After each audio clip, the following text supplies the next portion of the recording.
This is a normal, healthy patient. And as the patient eats, you can see that the carbohydrates initially stimulate the stomach and a signal is sent to the pancreas. The pancreas revs up, gets online, and starts sending insulin and critical communication to your liver. The liver then starts to upregulate, metabolize, and utilize those sugars or carbohydrates with the end result of maximizing your energy production.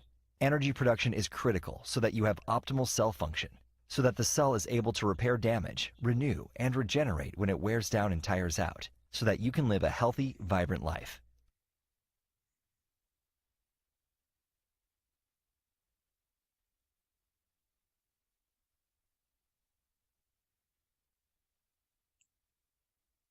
This is a diabetic patient. You can see that the pancreas short circuits.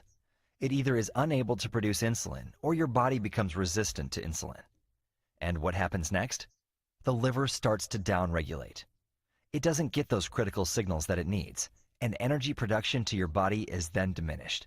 And so your cell is not able to see the energy that it needs, and it starts to fizzle out.